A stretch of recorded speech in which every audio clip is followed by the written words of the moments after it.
I'm Gatsby. 흠잡을 데 없는 조각 같은 외모, 여심을 흔드는 사슴 같은 눈망울. 오늘 소개해드릴 배우는 세기의 꽃미남에서 연기파 배우로 변신한 역변의 대명사 레오나르도 디카프리오입니다. 레오나르도 디카프리오의 풀스토리 지금 시작합니다.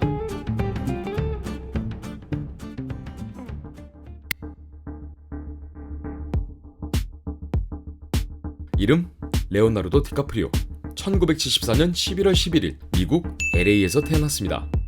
그의 아버지는 이탈리아계 미국인, 그의 어머니는 독일인으로 대학에서 만나 서로 사랑에 빠지면서 결혼하게 되었다고 합니다. 디카프리오의 어머니는 미술관에서 이탈리아 화가인 레오나르도 다빈치의 작품을 감상하던 중 첫 태동을 느꼈고 그 이후로 아이의 이름을 레오나르도로 짓게 되었죠. 디카프리오의 아버지는 미국에서 만화가로 활동을 했는데 불안정한 수입으로 인해 아내와 자주 다투게 되었고, 그렇게 디카프리오가 고작 1살밖에 되지 않았을 때 그의 부모님은 경제적인 이유로 이혼을 하고 맙니다. 때문에 그와 어머니는 빈민가에 살며 어릴 적 경제적인 어려움을 많이 겪었다고 합니다.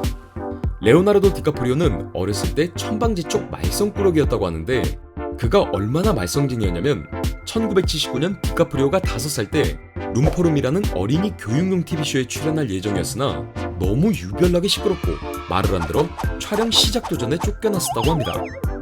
너무나 제멋대로 구는 디카프리오를 교육시키기 위해 그의 어머니는 그를 UCLA 랩스쿨이라는 학교로 입학을 시켰지만 학교를 다닌다고 성격이 변할 리가 있을까? 디카프리오는 수업은커녕 친구들을 웃겨주는 데만 관심이 있었죠. 그러던 그는 10살 무렵 아버지의 재혼으로 생긴 그의 의붓형이 CF를 촬영해 큰 돈을 번 것을 보고 자신도 돈을 벌어 어머니를 호강시켜야겠다는 마음으로 연기라는 분야에 관심을 갖기 시작합니다. 그렇게 어린 디카프리오는 어머니의 손을 잡고 에이전시의 문을 두드렸고 우유, 장난감, 버블껌 등 여러 CF를 찍기 시작했죠. 학교 역시 진로에 맞게 LA 연기학교로 옮겼고 평소 수업도 듣지 않고 장난만 치던 디카프리오는 마치 물 만난 물고기처럼 자신의 길을 마음껏 발산했습니다. 학교 선생님들도 창의적이고 천재적인 재능이 있는 학생이라 칭찬하며 학교 내에서 그의 평가는 180도 바뀌게 되었죠. 그렇게 CF와 함께 1990년 드라마 산타바바라, 페런츠우드에 단역으로 출연하며 조금씩 얼굴을 비추던 어린 디카프리오는 경력과 함께 성숙해지기 시작하더니 마냥 말썽꾸러기 같기만 했던 외모도 점점 사기캐가 되어가기 시작합니다.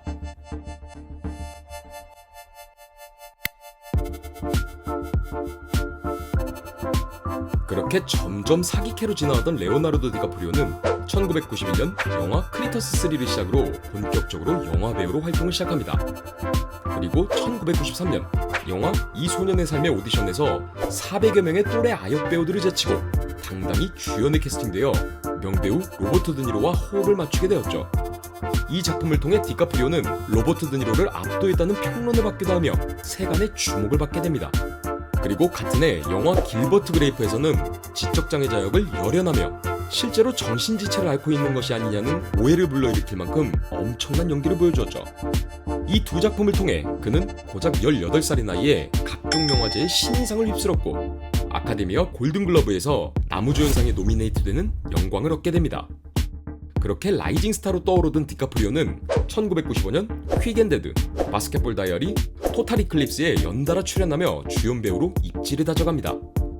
토탈 이클립스에서 이보다 잘생길 수 없는 물오른 꽃미모를 뽐내던 디카프리오는 이후 1996년 로미오와 줄리엣을 통해 또다시 리즈를 갱신하며 비로소 세계적인 청춘 스타로 우뚝 서게 됩니다.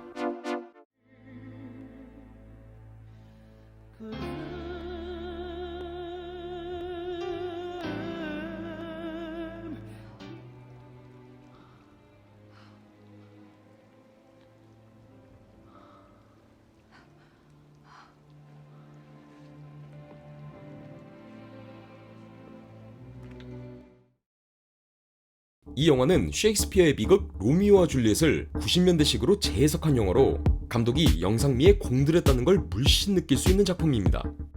패션의 완성은 얼굴이라는 말처럼 연출을 맡은 바즈 루어만 감독은 기획 초기 단계부터 영상미의 완성을 위해 미친 비주얼을 뽐내는 디카프리오를 점 찍어 놓았고 마침내 캐스팅에 성공하며 사실상 디카프리오의 의한, 디카프리오를 위한 영화를 만들어냈죠.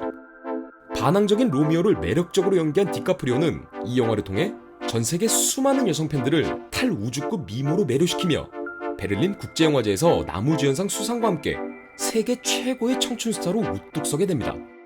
이어 영화 마빈의 방에서는 아카데미 주연상 배우들인 로버트 드니로, 메리 스트립과 함께 공동 주연을 맡으며 영향력까지 갖춘 배우로 올라서게 되었죠.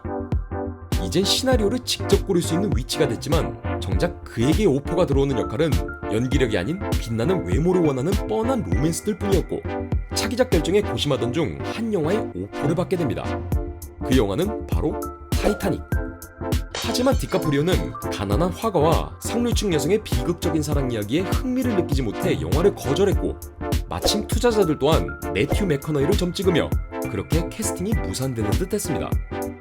하지만 디카프리오의 재능과 흥행성을 확신한 제임스 카메론 감독은 그를 적극적으로 설득했고 마침내 1997년 타이타닉이 개봉하게 됩니다.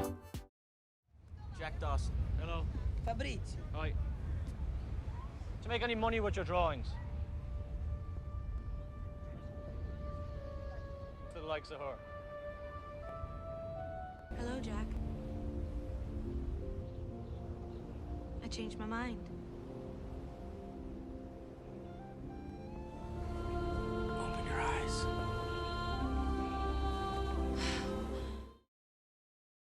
제임스 카메론 감독의 확신처럼 타이타닉은 전 세계적으로 21억 8천만 달러, 한화로 약 2조 5천억 원이라는 천문학적 수익으로 모든 흥행 기록을 갈아치우며 공전의 히트를 기록하게 됩니다.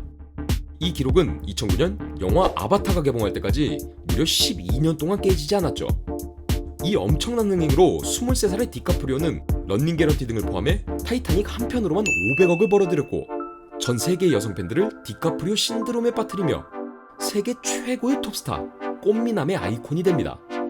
이렇게 마냥 행복만을 가져다주는 듯했던 타이타닉은 다른 한편으로 그에게 커다란 상처를 주기도 했습니다. 타이타닉이 아카데미 시상식에서 11개 부문을 싹쓸이하는 동안 디카프리오는 나무주연상 후보에도 오르지 못했기 때문이죠. 디카프리오는 자신이 배우보단 꽃미남, 10대들의 아이돌로 이미지가 소비되며 연기보단 외모에만 집중되는 상황에 큰 스트레스를 받게 됩니다. 그게 부담으로 작용됐던 탓일까? 디카프리오는 이어 출연한 영화 아이언 마스크에서 호평을 받았고 이어 개봉한 셀러브리티와 비치까지 모두 흥행에 참패하며 처음으로 슬럼프를 맞게 됩니다. 그렇게 배우로서 연기적 갈증이 심했던 디카프리오에게 한 줄기 빛처럼 다가온 이가 있었으니 바로 거장 마틴 스콜세지 감독. 디카프리오의 연기적 재능을 높이 산 마틴 스콜세지 감독은 2002년 영화 갱스 오브 뉴욕에 디카프리오를 주연으로 캐스팅합니다.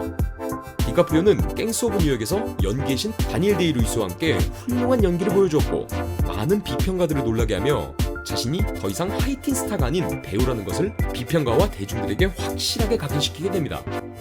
그렇게 마틴 스콜세지 감독의 페르소나가 된 디카프리오는 영화 캐치 미 이프 유 캔의 흥행과 함께 2004년 자신이 직접 제작 주연한 영화 에비에이터를 통해 처음으로 아카데미 나무주연상에 노미네이트되며 꽃미남 디카프리오가 아닌 배우 디카프리오로 완벽하게 이미지 변신을 하게 되죠. 이어 디파티드, 블러드 다이아몬드, 셔터 아일랜드, 인셉션, 장고 분노의 추적자, 위대한 개츠비, 더 울프 오브 월스트리트 등 이름만 들어도 알만한 수많은 흥행작 속에서 인상 깊은 연기와 존재감을 보여줍니다. 하지만 정작 아카데미 나무주연상 수상은 제로. 그가 좋은 연기로 아카데미 나무주연상 후보에 오르면 항상 그 해에는 마치 짝이라도 한 듯 신들린 연기를 보여준 배우가 꼭 한 명씩 나타났고 징크스처럼 계속해서 수상에 실패하자 그를 놀리는 것이 하나의 문화가 되는 수준이었죠. 그러던 2015년 누가 봐도 대놓고 아카데미상을 노리고 만든 영화 레버넌트에 출연하며 아카데미 나무주연상에 도전하게 됩니다. 시상식 직전까지도 디카프리오가 곰한테 나무주연상을 뺏기는 것 아니냐는 조롱 섞인 농담도 들었지만 결국 나무주연상을 차지하며 아카데미에 품었던 한을 말끔히 씻어냅니다. 최근 2019년 원스 어폰 어 타임 인 할리우드로 얼굴을 비추었던 디카프리오는 2021년 개봉을 목표로 마틴 스콜세지 감독의 영화 킬러스 오브 더 플라워 문에 촬영을 하고 있습니다.